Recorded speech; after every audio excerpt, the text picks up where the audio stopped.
తిరుమల లడ్డు కల్తీ వ్యవహారం తెలుగు రాష్ట్రాలను కుదిపేస్తోంది. ప్రకాష్ రాజ్ వ్యాఖ్యలకు నిరసనగా బీజేవైఎం ఆందోళనకు దిగింది.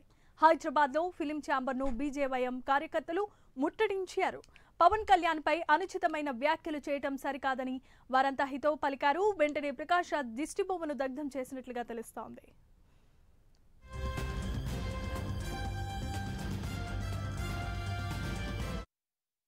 బీజేవైఎం వాళ్ళు రిప్రజెంటేషన్ ఇచ్చారు. ప్రకాష్ రాజ్ గారు అన్నారని చెప్పి బీజేవైఎం రిప్రజెంటేషన్ ఇచ్చారు. In regards to Tirupati laddu విషయం అనేది అన్నారని చెప్పి కాంట్రవర్సీ వచ్చింది చెప్పి ఇచ్చారు.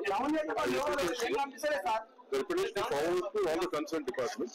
This is not a complaint. This is a representation by BJP. Okay. Now this is what they have given me. Being a mother body, we have to send this instead. Bharatiya Janata యువ మోర్చా ఆధ్వర్యంలో ఏదైతే film chamber ఉందో film chamber ముందల ధర్నాన్ని నిర్వహించడం జరుగుతుంది. దానికి ముఖ్య కారణం గత కొన్ని రోజులుగా ప్రకాష్ రాజ్ గారు, సినీ యాక్టర్ అయినటువంటి ప్రకాష్ రాజ్ గారు కలియుగ దైవమైనటువంటి శ్రీ వెంకటేశ్వర స్వామి గారి ప్రసాదం పైన అనిశ్చితంగా వ్యంగ్యంగా కార్టూన్స్ తయారు చేసి తన యొక్క ట్విట్టర్ వేదికగా సోషల్ మీడియాలో ప్రచారం చేయడాన్ని మేమందరం కూడా వ్యతిరేకించడం జరుగుతుంది.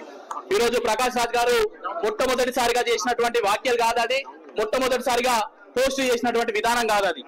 గతంలో హిందుత్వం పైన కానీ హిందూ మతం పైన కానీ అనేకంగా ఇలాంటి దుశ్చర్యగుప్తరం కూడా గమనించాలి. కాబట్టి ప్రకాష్ రాజ్ గారికి మేము ఒకటి చెప్తున్నాం, హిందుత్వం అంటే, హిందూ దేవులు అంటే, హిందూ మతం అంటే ఎందుకు మీకు అంత చులకన అని చెప్పేసి ఒక సందర్భంగా మేము మిమ్మల్ని అడగడం జరుగుతుంది. కేవలం హిందువుల మీద ఈ విధంగా దుస్తరంగా ఉండడానికి కారణమైందని మిమ్మల్ని అడగడం జరుగుతుంది.